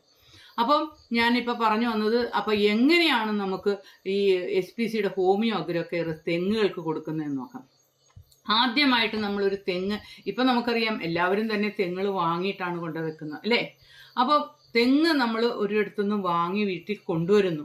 അപ്പോൾ തന്നെ ചെയ്യണുള്ളത്, അതായത് ആ തെങ്ങിനൊരു സ്ട്രെസ് ഉണ്ട്. ആ സ്ട്രെസ്സ് മാറ്റാനായിട്ട് ആദ്യം തന്നെ ചെയ്യേണ്ടത് 2 ഗ്രാം അഥവാ 100 ഗുളിക SPCയുടെ ഹോമിയോ അഗ്രോ കെയർ 1 ലിറ്റർ വെള്ളം എന്ന അനുപാതത്തിൽ കലക്കിയിട്ട് ആ കൊണ്ടുവരുമ്പോൾ തന്നെ ആ ഫസ്റ്റേ നമ്മുടെ ആ കുരുത്തോലയിൽ ഒന്ന് സ്പ്രേ ചെയ്ത് വിടുക. അത് കൊണ്ടുവരുമ്പോഴേ ചെയ്യേണ്ട കാര്യം, എന്നിട്ടേ അവിടെ വെക്കാമോ. പിന്നെ അടുത്തത് നമ്മൾ തെങ്ങ് വെക്കാൻ പോകുന്ന സമയത്ത് കുഴി കുത്തി, നമുക്കറിയാം ആദ്യമേ വലിയ കുഴി വെച്ച് ഒരു പിള്ളക്കുഴി കുത്തി അങ്ങനെയൊക്കെയാണ് വെക്കുന്നത്. അപ്പോൾ ആ പിള്ളക്കുഴി കുത്തുന്നതിൻ്റെ ആ താഴെ കുറച്ച് നമ്മുടെ ഹോമിയോ അഗ്രോ കെയർ നമ്മൾ ആ തെങ്ങ് അങ്ങ് വെച്ച ഉടനെ അങ്ങോട്ട് ഒഴിച്ചു കൊടുക്കുക. കാരണം ആ വേരുകളിലേക്കെല്ലാം പെട്ടെന്ന് അങ്ങ് കയറി വരാനായിട്ട്. പിന്നെ നമുക്കൊരു 1 മാസം കഴിഞ്ഞിട്ട് അടുത്തത് കൊടുത്താൽ മതി. അപ്പം അടുത്തത് 1 മാസം കഴിഞ്ഞ് നമ്മൾ കൊടുക്കുമ്പോൾ നമ്മൾ ചെയ്യാനുള്ളത് 2 ഗ്രാം 1 ലിറ്റർ വെള്ളത്തിൽ കലക്കിയിട്ട് കുരുത്തോല കൂമ്പിൽ സ്പ്രേ ചെയ്ത് കൊടുക്കുകയാണ് എപ്പോഴും. അതായത് ഏറ്റവും എഫക്റ്റീവ് നമ്മൾ ചെയ്യേണ്ടത് കുരുത്തോല കൂമ്പിൽ എന്ന് പറഞ്ഞു കഴിഞ്ഞാൽ ഈ ശരിക്കും പറഞ്ഞാൽ എല്ലാ പ്ലാന്റ്സിനും നമ്മൾ 1/3 പോർഷൻ എന്നുള്ള റേഷ്യോ ആണ് പറഞ്ഞത്. പക്ഷേ തെങ്ങിൻ്റെ കാര്യത്തിൽ അതൊന്നും വേണ്ട. ആ ഒരൊറ്റ കുരുത്തോലയിൽ മാത്രം ഒരു 30 തൊട്ട് 50 ml എത്തത്തക്ക രീതിയിൽ, അതായത് 2 ഗ്രാം 1 ലിറ്റർ വെള്ളം എന്നുള്ള റേഷ്യോയിലെടുത്ത് 30 മുതൽ 50 ml വരെ ആ കുരുത്തോല കൊമ്പിലേക്ക് ഒന്ന് സ്പ്രേ ചെയ്ത് കൊടുത്താൽ മതി. ഇത് നമ്മൾ ശരിക്കും പറഞ്ഞാൽ 1 മാസം കഴിഞ്ഞ് ചെയ്താൽ മതി. എന്നാൽ ഇതിൻ്റെ ഇടയ്ക്ക് ഏതെങ്കിലും കാരണവശാൽ നമുക്ക് എന്തെങ്കിലും പ്രശ്നങ്ങൾ, ഇപ്പോൾ പെട്ടെന്ന് ഒരു കൂമ്പ് ചീല് കണ്ടു, അതല്ലെങ്കിൽ എന്തെങ്കിലും ഒരു പശു കടിച്ച് നശിപ്പിച്ചു, അതല്ലെങ്കിൽ എന്തെങ്കിലും ഒരു പ്രശ്നം പെട്ടെന്ന് വന്നെന്നോർത്തോ, അങ്ങനെ ഒരു അനുഭവം പെട്ടെന്ന് വന്നാൽ മാത്രം ഒരിക്കൽ കൂടി അത് കൊടുക്കുക. ഇതാണ് അതിൻ്റെ രീതി. ഇനിയിപ്പം അപ്പം എപ്പോഴും ചെറിയ തെങ്ങുകൾക്ക് 2 ഗ്രാം 1 ലിറ്റർ വെള്ളം 100 ഗുളിക 1 ലിറ്റർ വെള്ളം എന്നുള്ള അനുപാതത്തിൽ കലക്കി കുരുത്തോല കൂമ്പിൽ സ്പ്രേ ചെയ്ത് കൊടുക്കുക. അത് കറക്റ്റ് ഇൻ്റർവെല്, ആദ്യത്തേത് ഒരു മാസം, പിന്നെ നമുക്കൊരു 45 ദിവസം, പിന്നെ നമുക്ക് ഒരു 60 ദിവസം, അങ്ങനെ നീട്ടിയും കൊണ്ടുപോകാം. അതായത് ചെടിക്ക് രോഗപ്രതിരോധ ശേഷി വർദ്ധിക്കുന്നു, നല്ല രീതിയിൽ വേര് വരുന്നു. അതോടൊപ്പം തന്നെ നമുക്കിത് വളം, അതായത് പലരും ചോദിക്കുന്നുണ്ട് ഇത് വളമാണോ, പക്ഷേ ഇതൊരു വളമല്ല. പക്ഷേ ചെടിയിൽ നല്ല രീതിയിൽ വേര് വരികയും മണ്ണിലുള്ള വളത്തെ പെട്ടെന്ന് ചെടി എടുക്കുകയും ചെയ്യുന്നു. അതുകൊണ്ട് തന്നെ ഏതാണ്ടൊരു 40% നമുക്ക് വളം കുറവ് കൊടുത്താൽ മതി. അതോടൊപ്പം തന്നെ നമുക്ക് 70% വെള്ളവും ലാഭിക്കാം. അപ്പം ഇങ്ങനെയാണ് ആദ്യത്തെ സമയത്ത് നമുക്ക് കൊടുക്കേണ്ടത്. ഇനിയിപ്പോൾ തെങ്ങ് വലുതായി വരുന്നു, ഏതാണ്ട് ഒരു 15 വർഷമൊക്കെ ആയ തെങ്ങാണ്. ആ സമയത്ത് നമ്മൾ കൊടുക്കുന്ന 2 രീതികളുണ്ട്. അതായത് മഴക്കാലത്ത് കൊടുക്കേണ്ട ഒരു രീതിയുണ്ട്, വേനൽക്കാലത്ത് കൊടുക്കേണ്ട വേറൊരു രീതിയുണ്ട്. അപ്പം മഴക്കാലത്ത് എങ്ങനെയാണ് കൊടുക്കേണ്ടത്? മഴക്കാലത്ത് നമ്മൾ കൊടുക്കുമ്പോൾ തെങ്ങിൻ്റെ തടിയിൽ നിന്ന് ഒരു 1.5 അടി മാറ്റി ഒരു സൈഡിൽ ഒരു കുഴി കുഴിക്കുക. ഏതാണ്ട് ഒരു 9 ഇഞ്ച് താഴെ വരെ ഉള്ള ഒരു കുഴി. ആ കുഴിക്ക് നീളത്തിലാണ് കുഴിക്കേണ്ടത്. കുഴിക്ക് 1.5 അടി നീളത്തിൽ, അതായത് ഒരു 9 ഇഞ്ച് താഴത്തിലുള്ള ഒരു കുഴി തെങ്ങിൻ്റെ തടിയിൽ നിന്ന് 1.5-2 അടി മാറ്റി ഇപ്പുറത്തൊരു കുഴി കുഴിക്കുക. അതേപോലെ തന്നെ ഓപ്പോസിറ്റ് സൈഡിലും ഒരു കുഴി കുഴിക്കുക. മനസ്സിലായി? എന്നിട്ട് ഇത് ഞാൻ പറയുന്നത് 15 വർഷം ഒക്കെ പഴക്കമുള്ള തെങ്ങുകൾക്ക്. എന്നിട്ട് നമ്മൾ 10 ഗ്രാം ഗുളിക എടുക്കണം. 10 ഗ്രാം ഗുളിക 2 ലിറ്റർ വെള്ളത്തിൽ കലക്കുക. ഒരു കുഴിയിൽ 1 ലിറ്റർ ഒഴിക്കുക, അടുത്ത കുഴിയിൽ 1 ലിറ്റർ ഒഴിക്കുക. എന്നിട്ട് മണ്ണിട്ട് മൂടുക. അത്രയേ ഉള്ളൂ ചെയ്യാൻ. ഇനിയും അടുത്ത തവണ റിപ്പീറ്റ് ചെയ്യുമ്പോഴും അവിടെ തന്നെ നമുക്ക് ഒഴിക്കാം. കാരണം അവിടെ മണ്ണ് നല്ല ഒരു ഇളക്കമുള്ളതായിരിക്കും. അപ്പോൾ ജസ്റ്റ് അതാണ് മഴക്കാലത്ത് നമുക്ക് ഒഴിക്കാനുള്ള മെത്തേഡ്. പക്ഷെ മഴയുള്ളപ്പോൾ നമ്മൾ ചെയ്യാൻ പാടില്ല. പിന്നെ വേനൽക്കാലത്ത് ചെയ്യേണ്ട മെത്തേഡ്, വേനൽക്കാലത്ത് ചെയ്യേണ്ടതാണ് നമുക്ക് എല്ലാവർക്കും അറിയാവുന്ന ഒരു മെത്തേഡാണ്. എങ്കിലും ഞാനത് പറയാം. അതായത് തെങ്ങിൻ്റെ 1.5-2 അടി മാറ്റി നമ്മൾ കുഴിക്കുമ്പോൾ ഒരു പെൻസിലിൻ്റെ വണ്ണമുള്ള, അതായത് ഒരു ചുമന്ന കളറ് അല്ലെങ്കിൽ ഒരു ഇളം ബ്രൗൺ കളറുള്ള വേര് കിട്ടും. ആ വേരിന് പ്രത്യേകതയുണ്ട്. നമ്മുടെ പെൻസിൽ പോലെ തന്നെയാണ് അതിൻ്റെ ഉള്ളിൽ കാമ്പ് ഒക്കെ ഉണ്ട്. ആ വേരിനെ പതുക്കെ പൊക്കിയെടുക്കുക. അതിനെ കേടൊന്നും വരാൻ പറ്റില്ല. ഇൻ കേസ് കേട് വന്ന ഭാഗത്തിൻ്റെ മുൾഭാഗം വെച്ച് മുറിക്കണം. മുറിക്കുന്നതിലും പ്രത്യേകതയുണ്ട്. 45 ഡിഗ്രിയിലാണ് ചരിച്ച് മുറിക്കുക. എന്നിട്ട് നമ്മൾ എന്ത് ചെയ്യണം? 2 ഗ്രാം അഥവാ 100 ഗുളിക 1 ലിറ്റർ വെള്ളം കലക്കണം. ആ കലക്കിയ വെള്ളം ഒരു നല്ല പ്ലാസ്റ്റിക് കവർ, ആ പ്ലാസ്റ്റിക് കവർ ഒരിക്കലും ചീത്ത മണമോ അതുപോലെ ഒന്നുമുള്ള ഓയിലോ, പലരും മിൽമയുടെ എന്നൊക്കെ പറയും, പക്ഷേ അതൊക്കെ നല്ല നീറ്റായിട്ട് കഴുകിയെങ്കിൽ മാത്രമേ അത് എടുക്കാവുള്ളൂ കേട്ടോ. പിന്നെ വെള്ളവുമാണ് നമ്മൾ എടുക്കുന്നത്. ചീത്ത വെള്ളമൊന്നും ഒരിക്കലും നല്ല പ്യുവറായിട്ടുള്ള വെള്ളം തന്നെ എടുക്കാൻ ശ്രമിക്കുക, ഇതിൻ്റെ ഗുണവും മണവും നഷ്ടപ്പെടാതെ. എന്നിട്ട് ഈ പ്ലാസ്റ്റിക് കവറിലേക്ക് ഈ നമ്മളുടെ വേര് ഇറക്കി വെക്കുക. ഒരു കാര്യം ശ്രദ്ധിക്കുക, വെള്ളത്തിൽ തന്നെ നല്ല രീതിയിൽ മുങ്ങിക്കിടക്കുന്നുണ്ട് നമ്മുടെ വേര് എന്ന് ഉറപ്പുവരുത്തുക. അതിനുശേഷം ഇതിങ്ങനെ വെച്ച് കൊടുത്തിട്ട് നമ്മൾ വെള്ളം ഒരു 300 ml വെള്ളമെങ്കിലും ഒഴിക്കുക പ്ലാസ്റ്റിക് കവറിൽ. എന്നിട്ട് ഈ വേര് അതിനകത്തേക്ക് വെച്ച് നല്ല രീതിയിൽ കെട്ടിക്കൊടുക്കുക. മുകളിൽ നമ്മൾ മണ്ണിട്ട് മൂടുക. പിന്നെ അടുത്ത തവണ നമുക്ക് ആ വേര് തന്നെ വേണേൽ എടുക്കാം, അല്ലെങ്കിൽ വേറൊരു വേര്. അതും 45 മുതൽ 60 ദിവസത്തിനിടയ്ക്ക് റിപ്പീറ്റ് കൂടി ചെയ്യുക. ഇതാണ് നമുക്ക് വേനൽക്കാലത്ത്. പക്ഷേ ഇത് ഒരു 10-25 ദിവസത്തോളം വേണം വലിയ തെങ്ങുകളാണെങ്കിൽ അതിൻ്റെ അറ്റം വരെ എത്താൻ. പക്ഷേ അതിന് മുമ്പ് എന്തെങ്കിലും പ്രശ്നമുണ്ടെങ്കിൽ നിങ്ങൾ അതിനുള്ള റെമഡി ചെയ്തിരിക്കണം, എന്നാലേ അവിടെ എത്തുള്ളൂ. നമ്മൾ ഈ മെഡിസിൻ കൊടുത്തിട്ട് 15 വർഷം പൊക്കമുള്ള കൊന്നത്തെങ്ങുകൾക്ക് ഒരു 25 ദിവസം കഴിഞ്ഞ് അത് അവിടം വരെ എത്തുള്ളൂ. എന്നാലും നമ്മൾ കുരുത്തോലക്കൂമ്പിൽ സ്പ്രേ ചെയ്ത് കൊടുത്താൽ പെട്ടെന്ന് തന്നെ ഏതാണ്ട് 2-3 ദിവസത്തിനുള്ളിൽ തന്നെ ചെടി പെട്ടെന്ന് എടുക്കാൻ പറ്റും. ഇനിയും വലിയ തെങ്ങുകൾക്കാണെങ്കിലും കുരുത്തോലക്കൂമ്പിൽ ഒഴിച്ചു കൊടുക്കാം കേട്ടോ. പക്ഷേ നമുക്ക് സാഹചര്യം ഉണ്ടെങ്കിൽ അതായിരിക്കും ഏറ്റവും സേഫും ഏറ്റവും സ്പീഡും. അപ്പം ഇതുപോലെയാണ് 3 മെത്തേഡിൽ നമുക്ക് തെങ്ങുകളിൽ ഉപയോഗിക്കേണ്ടത്. ഇപ്പം ഏകദേശം നിങ്ങൾക്ക് ഇതിനെക്കുറിച്ചൊക്കെ മനസ്സിലായി എന്ന് തോന്നുന്നു. ഇനിയും എന്തെങ്കിലും സംശയമുണ്ടോ? വെള്ളയ്ക്ക പരുവത്തിൽ മാത്രമാണ് വരുള്ളൂ? അല്ല, മണ്ടരി നമ്മൾ കണ്ടിട്ടില്ലേ? തെങ്ങില് ഒരു ത്രികോണ രീതിയിൽ കറുത്ത, അതായത് തേങ്ങ കുഞ്ഞായിരിക്കുമ്പോൾ നമുക്കൊരു ഒരു ഒരു ചുമപ്പല്ല, ഒരു കറുത്ത പാട് കാണും. ഇങ്ങനെ ത്രികോണം പോലെ. അത് ഈ വെള്ളയ്ക്ക ആവുമ്പോഴാണോ അത് കൂടുതലായിട്ട് വരുന്നത്, അതോ തേങ്ങ ആവുമ്പോഴും വരുമോ? അതായത് വെള്ളയ്ക്ക ആവുമ്പോ അത് വെള്ള നിറത്തിലായിരിക്കും, മനസ്സിലായോ? നമുക്ക് കാണാം, കറുത്ത നിറത്തില്ലായിരിക്കും, അത് വെള്ള നിറത്തിൽ. കുറച്ച് കഴിയുമ്പോഴത്തേക്ക് അത് ചുമന്ന നിറം പോലെ ഉള്ളതായിരിക്കും. പിന്നെ ശരിക്കും അത് സ്റ്റേജിലാണ് അത് നല്ല കറുത്ത് വരുന്നത്. ആദ്യമേ നമ്മൾ വെള്ളയ്ക്ക പരുവത്തിലായിരിക്കുമ്പോൾ അതിനെ നോക്കുമ്പോൾ വെള്ള നിറത്തിലായിരിക്കും നമുക്ക് കാണാൻ പറ്റും.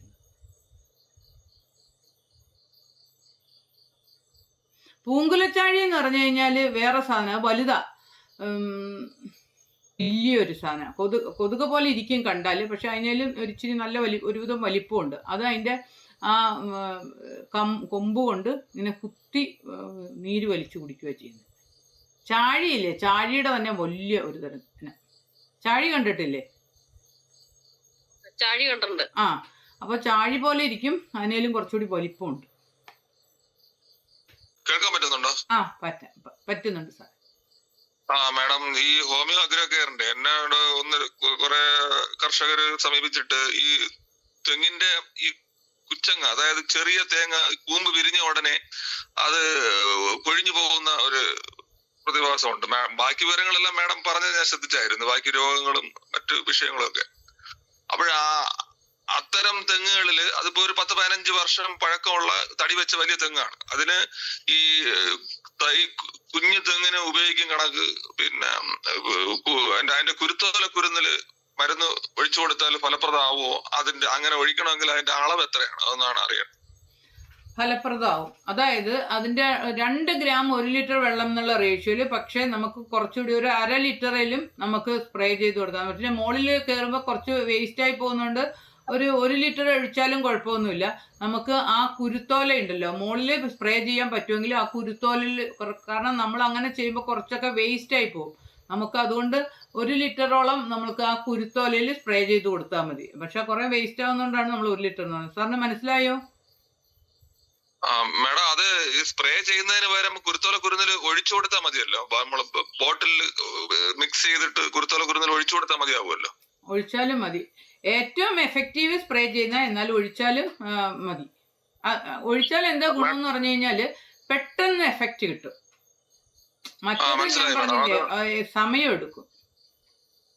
ഇത് അതിന്റെ എത്ര അളവിലാണ് അതിനകത്ത് ഗുളിക മിക്സ് ചെയ്യേണ്ടതെന്നുള്ള കാര്യം എല്ലാത്തിനും 2 ഗ്രാംസ് അഥവാ 100 ഗുളികകൾ 1 ലിറ്റർ വെള്ളം.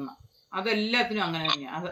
ആ ഡൈല്യൂഷൻ ആ മണ്ണിൽ ഒഴിക്കുമ്പോൾ മാത്രമേ വ്യത്യാസമുള്ളൂ.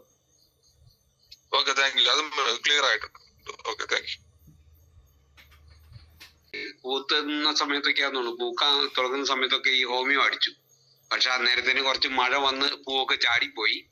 ഇനി വീണ്ടും പൂക്കാനുള്ള സമയം ആകുന്നുണ്ട്. അപ്പൊ ഞാൻ പറഞ്ഞു, ഇപ്പോഴേ അടിച്ചോളാൻ പറയും. പുള്ളി പറഞ്ഞേ പൂത്തട്ടെ അടിക്കുന്നുള്ളതും പറഞ്ഞിരിപ്പുണ്ട്. അതാണോ വേണ്ടത്, അത് ഇപ്പൊ തന്നെ അടിക്കല്ലേ വേണ്ടത്? അതായത് നമ്മൾ ആക്ച്വലി പൂത്ത് നിൽക്കുന്ന സമയത്ത് അടിക്കാതിരിക്കുക, കറക്റ്റ് ആ സമയത്ത് അടിക്കാതിരിക്കുക നല്ലത്. നമുക്കറിയാലോ, മുട്ടായിട്ടിരിക്കുന്ന സമയത്ത് അടിക്കാം, അല്ലെങ്കിൽ പൂത്ത് ഒരു പോളിനേഷൻ കഴിഞ്ഞ സമയത്ത് അടിക്കാം. പോളിനേഷൻ എന്ന് വെച്ചാൽ അറിയാലോ, പരാഗണം. Okay, thank you. ഇവിടെ മുകളിൽ തന്നെയാ, വലിയ തെങ്ങിനായാലും മുകളിൽ തന്നെയാണ് ചെയ്തത്. സ്പ്രേ കുരുത്തോലയില് ചെയ്യുക ചെയ്തത്. കാരണം മലയെണ്ണാൻ ഡെയിലി 20-30 നാളികേരം ഇങ്ങനെ ഇത് കുടിച്ചിട്ട് അതിങ്ങനെ താഴെ ഇങ്ങനെ പൊഴിഞ്ഞു കിടക്കുകയാണ്. അപ്പൊ അതിന്റെ വീഡിയോസ് ഒക്കെ നമുക്ക് അയച്ചു തന്നിട്ടുണ്ടായിരുന്നു, ഗ്രൂപ്പിലേക്ക് ഞാൻ ഷെയർ ചെയ്തിട്ടുണ്ടായിരുന്നു. അപ്പൊ ഇത് ചെയ്തൊരു 3 ദിവസം കഴിഞ്ഞപ്പോ തന്നെ അത് വരുന്നില്ല എന്നാ പറഞ്ഞത്. അത് വന്നിട്ട് ഇങ്ങനെ നോക്കി പോവാ, അത് അവിടെ തെങ്ങില് കേറുന്നില്ല എന്നാ പറയുന്നത്. അത് വലിയൊരു റിസൾട്ട്, അവർക്കും നല്ലൊരു തൃപ്തിയായി അത്. അപ്പൊ തെങ്ങില് മലയണ്ണാന്റെ ശൈല്യം ഉണ്ടായിരുന്ന തെങ്ങിന്റെ മുകളിൽ കയറിയിട്ട് കുരുത്തോല കൊമ്പിൽ 2 ഗ്രാം 1 ലിറ്റർ വെള്ളം എന്നുള്ള റേഷ്യോയിൽ കലക്കിയിട്ട് സ്പ്രേ ചെയ്ത് കൊടുത്തു. അപ്പൊ പിന്നെ മലയണ്ണ പിന്നെ വന്നിട്ടില്ല. അതല്ലേ, അങ്ങനെയല്ലേ മാഡം പറഞ്ഞത്? അതെ, വെരി ഗുഡ്. ഈ ഏലത്തോട്ടത്തില് വരുന്ന ഈ കുരങ്ങിന് നമ്മൾ ഇത് സ്പ്രേ ചെയ്ത് കഴിഞ്ഞാൽ എത്ര ദിവസത്തിനുള്ള അത് നമുക്ക് വരാതിരിക്കാനുള്ള ഒരു സാധ്യതയുണ്ട്? അതായത് ഏലത്തിന്റെ നമ്മൾ ഇലകളിൽ സ്പ്രേ ചെയ്താൽ ഏതാണ്ട് ഒരു 2 അല്ലെങ്കിൽ 2 ദിവസത്തിനുള്ളിൽ തന്നെ അതുമായിട്ട് അത് എഫക്റ്റീവാണ്. ഇലകളിൽ സ്പ്രേ ചെയ്താൽ നമുക്ക് ആകപ്പാടെ തെങ്ങിന് മാത്രം വലിയ കൊന്നത്തെങ്ങുകൾക്ക് മോളിൽ കൊടുക്കുമ്പോൾ മാത്രമേ കുറച്ച് സമയം, ഒരു 25 ദിവസം എന്നൊക്കെ പറഞ്ഞ് വരുള്ളൂ. പക്ഷേ ബാക്കി എല്ലാത്തിനും ഇലകളിൽ സ്പ്രേ ചെയ്യുന്നതിന് അപ്പോൾ 2 ദിവസത്തിനുള്ളിൽ തന്നെ അതിന്റെ പ്രവർത്തനം നമുക്ക് എഫക്റ്റീവ് ആയിരിക്കും. ശാന്തമ്പാറയുള്ള ഒരു കർഷകന്റെ തോട്ടത്തിൽ ഞാൻ പോയിരുന്നു. അപ്പൊ അദ്ദേഹത്തിന് ഏറ്റവും കൂടുതൽ ശല്യമുള്ളത് ഈ കുരങ്ങിന്റെയാണ്. പകലും ഒക്കെ വരുന്നു. അപ്പൊ അദ്ദേഹം പറഞ്ഞു, ഞാൻ ഇതിന്റെ ബോർഡറിലുള്ള കുറെ ഭാഗത്ത് അടിക്കാൻ പോവാണ്, അത് കഴിഞ്ഞിട്ട് വരുമോ നോക്കട്ടെ. ഞാൻ അങ്ങനെ വേണ്ട, അടിക്കുമ്പോ എല്ലാത്തിനും അടിച്ചോളാൻ പറഞ്ഞിട്ടുണ്ട്. ബോർഡർ മാത്രമല്ല, കംപ്ലീറ്റ് മിസ്റ്റ് രൂപത്തിൽ ഇളം വെയിലുള്ളപ്പോൾ അതാണ് നമുക്ക് ലീവ്സിലൊക്കെ ചെയ്യുമ്പോൾ അതാണ് 2 കാര്യങ്ങൾ ശ്രദ്ധിക്കാനുള്ളത്. ഒന്നാമത്തെ കാര്യം, അത് നോസിൽ ഇലയുടെ അടിയിൽ വീഴത്തക്ക രീതിയിൽ താഴ്ത്തി വെച്ച് കൊടുക്കുക ഒന്ന്. രണ്ടാമത്തെ കാര്യം, മിസ്റ്റ് രൂപത്തിൽ ചെയ്യുക. അതായത് ഷൂ എന്ന് പറഞ്ഞ് കുറേ സമയം പാടില്ല, മിസ്റ്റ് രൂപത്തിൽ ചെയ്യുക. അതോടൊപ്പം തന്നെ മൂന്നാമത്തെ കാര്യം, നമ്മൾ ഇളം വെയിലുള്ളപ്പോൾ ചെയ്യുക. ഇളം വെയിലുള്ളപ്പോൾ മിസ്റ്റ് രൂപത്തിൽ 1/3 പോർഷനിൽ ഇലകളുടെ അടിയിൽ സ്പ്രേ ചെയ്ത് കൊടുത്താൽ എല്ലാ പ്ലാന്റ്സിനും ഒരു 2 അല്ലെങ്കിൽ 2 ദിവസത്തിനുള്ളിൽ തന്നെ എഫക്റ്റീവായിരിക്കും. അതാണ് നമ്മുടെ രോഗവും കീടവും മാറും, നല്ല രീതിയിൽ വേര് വരും. അതോടൊപ്പം തന്നെ വളം 40% കുറവ് മതി, 70% വെള്ളം കുറവ് മതി. അങ്ങനെ ഒരുപാട് ഇനിയും പറയാൻ വന്ന ഒരുപാട് കാര്യങ്ങളുണ്ട്. ഒരേ ഒരു മെഡിസിൻ, അതായത് ഇതിനകത്ത് 200ഓളം മെഡിസിൻ്റെ കോമ്പിനേഷനാണ്. അതുകൊണ്ടാണ് ചെടികൾ തന്നെ മനസ്സിലാക്കുന്നു ചെടിക്ക് എന്താണ് എപ്പോൾ ഉൽപ്പാദിപ്പിക്കണം, എത്ര ഉൽപ്പാദിപ്പിക്കണം, അതോടൊപ്പം തന്നെ എങ്ങനെയുള്ള കീടം വരുമ്പോൾ ഇന്നത് ചെയ്യണം. അതെല്ലാം ചെടികൾക്ക് തന്നെ നമ്മൾ ഇത് കൊടുക്കുന്നത് കൊണ്ട് മനസ്സിലാവുന്നു എന്നുള്ളതാണ് ഇതിന്റെ ബെനിഫിറ്റ്. നമുക്ക് ഈ ഹോമിയോ ചെയ്ത് ഉടനെ തന്നെ നമ്മുടെ ബയോഗ്രോത്തും ഉപയോഗിക്കാവോ? ഉടൻ തന്നെ വേണ്ട, നമ്മളൊരു ബയോഗ്രോത്ത് ആദ്യം ഉപയോഗിച്ചു, അത് കഴിഞ്ഞ് ഉടനെ ഹോമിയോ ചെയ്യാം. അല്ല, ഈ കുരങ്ങിന്റെ ശല്യം ആദ്യം കഴിഞ്ഞിട്ട് ബയോഗ്രോത്ത് ഉപയോഗിക്കാന്ന് പറയുന്നത്, 2 വാങ്ങി വെച്ചിട്ടുണ്ടെങ്കിൽ കുഴപ്പമൊന്നുമില്ല. എന്നുവെച്ചാൽ ഉടൻ എന്ന് പറഞ്ഞു കഴിഞ്ഞാൽ നമ്മളൊരു ഇതൊന്ന് വലിച്ചെടുക്കാനുള്ള സമയം കൊടുക്കണം. ചെടിയൊന്ന് വലിച്ചെടുക്കാൻ പിറ്റേ 2 ദിവസം കഴിഞ്ഞാൽ കൊടുക്കാം. ഒരു കാരണവശാലും ഒന്നിച്ചു കൊടുക്കാൻ പാടില്ല. ബയോഗ്രോത്ത് കൊടുത്തിട്ടാണ് 2 ദിവസം കഴിഞ്ഞും, ഹോമിയോ കൊടുത്തിട്ടാണ് 5-7 ദിവസം കഴിഞ്ഞിട്ടും കൊടുക്കാം അല്ലേ? അതുപോലെ നമുക്ക് വാഴയ്ക്കൊക്കെ പ്രകടമായ മാറ്റം നമുക്ക് കാണാൻ പറ്റും. വാഴയ്ക്കൊക്കെ വളരെ നല്ല ഇലകളും നല്ല നല്ല കൊലകളും ഈ ഹോമിയോ മരുന്ന് സ്പ്രേ ചെയ്ത് കൊടുത്താലും ചുവട്ടിലൊഴിച്ചു കൊടുത്താലും പിണ്ടിയിൽ കൊടുത്താലും ഒക്കെ ഭയങ്കര റിസൾട്ടാണ്. എന്നെ ഇന്നലെ ഒരാൾ വിളിച്ചിട്ട് പറഞ്ഞു, ഈ ഹോമിയോ കൊടുത്ത് പിന്നെ ചെടികൾക്കെല്ലാം നല്ല പച്ചപ്പാന്ന് പറഞ്ഞു. ശരിക്കും ഓരോ കർഷകര് പലരും വിവരമില്ലാത്തവരാരെങ്കിലും എന്തെങ്കിലും വിവരക്കേട് പറയുന്നു. പക്ഷെ ശരിക്കും പറഞ്ഞു കഴിഞ്ഞാൽ ഇതിന്റെ പ്രോഡക്റ്റിന്റെ റിസൾട്ട് കർഷകർ നമ്മളോട് പറയുന്നത് കേൾക്കുമ്പോഴാണ് നമുക്ക് അത് മനസ്സിലാക്കാൻ പറ്റും. അതായത് പല ടെസ്റ്റ് മണി ഓരോരുത്തരും അവരുടെ അനുഭവം പറയുന്നുണ്ട്. ഇത് ചെയ്യുന്നതുകൊണ്ട് ഇപ്പൊ കുരങ്ങൻ വരുന്നില്ല, കീടങ്ങൾ വരുന്നില്ല, വെള്ളീച്ച വരുന്നില്ല, അതുപോലെ മലയെണ്ണാൻ വരുന്നില്ല, അതോടൊപ്പം തന്നെ ഒരു തരത്തിലുള്ള രോഗമില്ല, നല്ല ഹെൽത്തി ആയിട്ടിരിക്കുന്നു, നല്ല രീതിയിൽ കായ്പിടുത്തം വരുന്നു, പുറ്റുപോലെ വേര് വരുന്നു, അതുപോലെ പെട്ടെന്ന് ചെടിക്ക് ഒരു മാറ്റം, പച്ചപ്പ്, അതോടൊപ്പം തന്നെ നല്ല കായ്ഫലം, കായകൾക്ക് നല്ല വലിപ്പം, ഗുണം, ഉള്ള്, അതോടൊപ്പം തന്നെ തേങ്ങയ്ക്കാണെങ്കിൽ തന്നെ അത് കരിക്കിനകത്താണ് കൂടുതൽ വെള്ളത്തിന് നല്ല മധുരം. അങ്ങനെ ഓരോ കർഷകരും ഇത് അനുഭവിച്ചിട്ട് ഇത് ചെയ്തിട്ട് ഓരോ റിസൾട്ട് നമ്മളോട് ഓരോ ദിവസവും എത്രയോ റിസൾട്ടാണ് നമുക്ക് കിട്ടുന്നത്, എല്ലാവരും പറയുന്നുണ്ട്. സർ, മാഡം പറഞ്ഞോളൂ, ലിസ മാം പറഞ്ഞോളൂ. ഹലോ. പറഞ്ഞു തോമസ് സാർ പറഞ്ഞു. ഞാൻ കഴിഞ്ഞ ദിവസം ഒരു 3 പ്രൊഡക്റ്റ് മേടിച്ചിരുന്നു. ഈ ഗ്രോത്ത് ബൈഗാർഡ്, ഇത് 3 മേടിച്ചിരുന്നു. അതിന്റെ ഒരു എക്സ്പ്ലനേഷൻ എനിക്ക് തരാമോ, ഇത് എങ്ങനെ യൂസ് ചെയ്യേണ്ടതെന്നുള്ളത്? ഓക്കെ, അതായത് bio growth, bio strike, bio guard, ഇത് 3 എണ്ണമാണ് ഉള്ളത്. അപ്പോൾ ബയോ ഗ്രോത്ത് എന്ന് പറഞ്ഞു കഴിഞ്ഞാൽ ഏത് ചെടിയിലും നമ്മൾ ഇലകളിൽ സ്പ്രേ ചെയ്ത് കൊടുക്കുമ്പോൾ, അതായത് പത്രപോഷണം എന്ന് പറയും, അതായത് ഇലകളിൽ കൂടി നമുക്ക് മരുന്ന് കഴിക്കുന്നതും അതോടൊപ്പം തന്നെ നമ്മൾ ഇഞ്ചക്ഷൻ തരുന്നതുമായിട്ടുള്ള വ്യത്യാസമുണ്ട്. ഇഞ്ചക്ഷൻ തരുമ്പോൾ നമുക്ക് പെട്ടെന്ന് ബോഡിയിലേക്ക് കയറും. അതുപോലെ തന്നെയാണ് നമ്മൾ ഇത് കൊടുക്കുമ്പോൾ, അതായത് നമ്മൾ ചെടികളിലെ ഇലകളുടെ അടിയിൽ സ്റ്റൊമാറ്റ എന്ന് പറഞ്ഞാൽ നമുക്കറിയാം, കാർബൺ ഡയോക്സൈഡ് ഓക്സിജനും തമ്മിലുള്ള ആ ഒരു വിനിമയം നടത്തുന്ന ഭാഗമാണ് ഈ സ്റ്റൊമാറ്റ. അതായത് ചെറിയ സുഷിരങ്ങളാണ്. ഇത് പകൽ സമയത്ത് തുറന്നിരിക്കും, പ്രത്യേകിച്ച് രാവിലെ നല്ല രീതിയിൽ തുറന്നിരിക്കും. ഈ സമയത്ത് നമ്മൾ ബയോ ഗ്രോത്ത് ചെടികളിലേക്ക് അങ്ങ് സ്പ്രേ ചെയ്ത് കൊടുക്കുമ്പോൾ പെട്ടെന്ന് ചെടി അത് വലിച്ചെടുക്കുന്നു. മാത്രവുമല്ല, ആ ചെടിക്ക് അത് വലിച്ചെടുക്കാനായിട്ടുള്ള ഒരു ഊർജവും ആവശ്യമില്ല. നമ്മൾ ചോട്ടി കൊടുക്കുമ്പോൾ പെട്ടെന്ന് നമുക്ക് ചെടിക്ക് അത് വലിച്ചെടുക്കാനായിട്ട് ഒരു ഊർജം വേണമെന്ന് മാത്രമല്ല, അതിൻ്റെ വളരെ ഒരു 40% ചെടിക്ക് എടുക്കാൻ പറ്റുള്ളൂ. പക്ഷേ ഇങ്ങനെ കൊടുക്കുന്നത് കൊണ്ടുള്ള ഗുണം 2-3 ഗുണങ്ങളുള്ള ഏറ്റവും വലിയ ഗുണം, ഏതാണ്ട് ഒരു 48 മണിക്കൂറിനുള്ളിൽ തന്നെ ചെടിക്ക് വലിച്ചെടുക്കാൻ പറ്റുന്നു. ഒന്ന്, വേരിന് എന്തെങ്കിലും പ്രശ്നം ഉണ്ടെങ്കിൽ പോലും ഈ ചെടിക്ക് ഇത് എടുക്കാൻ പറ്റുന്നു. രണ്ട്, മൂന്നാമത്തെ കാര്യം, നമുക്ക് ചെടി കൊടുക്കുന്നതിൻ്റെ 95% ചെടിക്ക് വലിച്ചെടുക്കാൻ പറ്റുന്നു. നാലാമത്തെ കാര്യം, ചെടിക്ക് പ്രത്യേകമായൊരു ഊർജം വേണ്ടാത്തത് കൊണ്ട് തന്നെ ആ ഊർജം ഉപയോഗിച്ച് ചെടി വളരുകയും പുഷ്പിക്കേണ്ട കാലവും പ്രായവുമാണെങ്കിൽ ചെടി പെട്ടെന്ന് പുഷ്പിക്കുകയും ആ പുഷ്പങ്ങളെല്ലാം കായായി മാറുകയും ചെയ്യുന്നു. അതാണ് നമ്മുടെ ബയോഗ്രോത്ത്.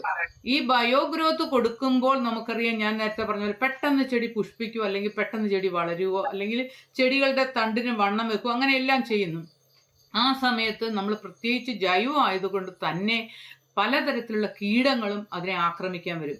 ഈ കീടങ്ങൾ വരാതിരിക്കാനും കൂടിയാണ് നമ്മൾ ബയോ സ്ട്രൈക്കും കൂടി ഒന്നിച്ചു കൊടുക്കണം. അപ്പോൾ 5 ml ബയോഗ്രോത്തും 5 ml ബയോ സ്ട്രൈക്കും ഒന്നിച്ച് 1 ലിറ്റർ വെള്ളത്തിൽ നമ്മൾ സ്പ്രേ ചെയ്യുന്ന സമയത്തെ കൂട്ടാവുള്ളൂ. അങ്ങനെ കൂട്ടി ഇലകളിൽ രാവിലെ സ്പ്രേ ചെയ്തിരിക്കും, അതായത് സ്റ്റൊമാറ്റ തുറന്നിരിക്കുന്ന സമയത്ത് ഇലകളുടെ അടിയിലേക്ക് സ്പ്രേ ചെയ്ത് കൊടുത്താൽ പെട്ടെന്ന് ചെടിയെടുക്കുകയും പെട്ടെന്ന് റിസൾട്ട് കിട്ടുകയും ചെയ്യും. അതാണ് ബയോ സ്ട്രൈക്കും ബയോ ഗ്രോത്തും. ഇനി ഒരു സാധനമുണ്ട്, ബയോ ഗാർഡ്.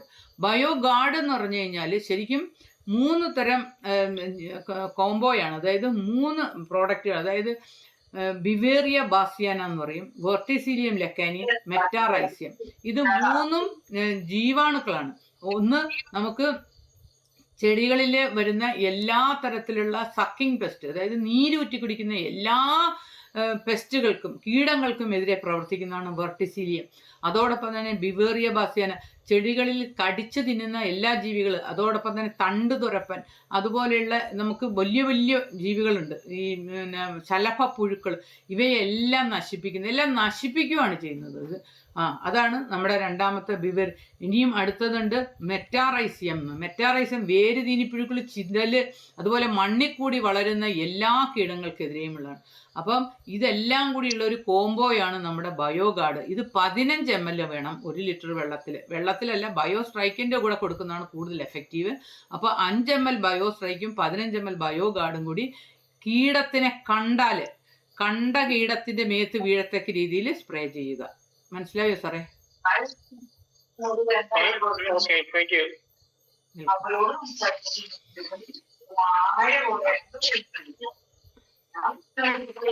ഇനി ആർക്കെങ്കിലും എന്തെങ്കിലും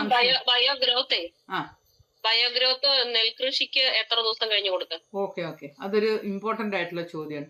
നമ്മൾ ഈ ബയോഗ്രോത്ത് കൊടുക്കുമ്പോൾ എപ്പോഴും ഏറ്റവും നെൽകൃഷിക്ക് കൊടുക്കുമ്പോൾ നമ്മൾ പൂക്കാനുള്ള സമയത്തെ കൊടുക്കുള്ളൂ. അതായത് നമുക്കറിയാം, ഒരു ചെടി നമ്മൾ ഈ നെല്ലിനെ സംബന്ധിച്ച് ഓരോ ഇനത്തിനും ഓരോ വിളവാണ്. പല മാസമാകുമ്പോഴേ ഏകദേശം പൂക്കുന്നതെന്നറിയാം ഇല്ലേ? അപ്പം ആ പൂക്കുന്ന മാസത്തിന് ആ പൂക്കുന്ന സമയത്തിന്റെ തൊട്ട് മുമ്പായിട്ടേ സ്പ്രേ ചെയ്യുള്ളൂ, അല്ലെങ്കിൽ അത് നേരത്തെ തന്നെ അത് പൂത്തുപോകും. അതുകൊണ്ട് നമ്മൾ ആ കാര്യത്തിൽ നെല്ലിന് കൊടുക്കുമ്പോൾ വളരെ ശ്രദ്ധയോടെ കൊടുക്കുക. അത് ആ പൂക്കാനുള്ള സമയത്തിന്റെ തൊട്ട് മുമ്പ് കൊടുക്കുക. റിസൾട്ട് പറയാനുണ്ടെങ്കിൽ ഒരു അവസരമുണ്ട്, നിങ്ങൾക്ക് അതൊന്ന് പറയാവുന്നതാണ്. അത് സൗമ്യക്കോ അല്ലെങ്കിൽ മേഡം, നമ്മുടെ ഹോമിയോഗ്ര കെയർ ഈ കൂമ്പടഞ്ഞു പോയ ഏത്തവാഴയ്ക്ക് കൊടുത്തിട്ടുണ്ടായിരുന്നേ. അത് ഒരു 50 ടാബ്ലറ്റ് 1 ലിറ്റർ വെള്ളത്തിൽ ഡൈലൂട്ട് ചെയ്തിട്ട് അത് ഒരു 250 ml കൂമ്പിലും കൊടുത്തു. ബാക്കി 3/4 ലിറ്റർ ചോട്ടിലേക്ക് ഒഴിച്ചു കൊടുത്തേ. ഒരു 2 ആഴ്ച കഴിഞ്ഞപ്പം പുതിയ കൂമ്പും വന്നു. ഒരു മാസം കഴിഞ്ഞപ്പോൾ വാഴ കൊലയ്ക്കുകയും ചെയ്തു. വളരെ നല്ലത്. അതെ, ശരിക്കും വാഴയ്ക്ക് കൂമ്പടപ്പ് വന്നാൽ ഒരിക്കലും റിസൾട്ട് ഇല്ല. നമുക്കറിയാം, നമ്മളെല്ലാവർക്കും അറിയാവുന്ന കൂമ്പടപ്പ് എന്ന് പറഞ്ഞു കഴിഞ്ഞാൽ ഒരു മാറാ രോഗമായിട്ടാണ് നമ്മൾ കണക്കാക്കുന്നത്. കാരണം കൂമ്പടച്ചാൽ അപ്പം തന്നെ നമ്മൾ അടിയിൽ നിന്ന് വെട്ടി മാറ്റുമെന്ന് മാത്രമല്ല, അതിൻ്റെ വേറെ ഒന്നും ആ ഭാഗത്തെ എടുക്കാറില്ല. അതിൻ്റെ വിത്തോ ആ ഭാഗം തന്നെ പിന്നെ നമ്മൾ മിനറൽ സൊല്യൂഷൻ ഒഴിച്ച് അതിനെ വൃത്തിയാക്കുക ചെയ്യുന്നത്. പക്ഷേ അങ്ങനെ ഇരുന്ന ഒരു ഒരു വന്നു ഇതൊഴിച്ചപ്പോൾ എന്ന് പറഞ്ഞാൽ ശരിക്കും ഒരു വളരെ അപൂർവമായ ഒരു റിസൾട്ടാണ്. Very good. എൽസി മാഡം, എനിക്കും ഇതുപോലെ നല്ല റിസൾട്ട് കിട്ടിയിട്ടുണ്ട്. നമ്മളൊരു സിസ്റ്റർ എൽസീന മാഡം ഓർക്കുന്നുണ്ടാകും, അവർക്കൊക്കെ വാഴയ്ക്കൊക്കെ ചെയ്തിട്ട് നല്ല റിസൾട്ടാണ് കിട്ടിയത്. ഞാൻ തന്ന ഒരു കസ്റ്റമർ അല്ലേ?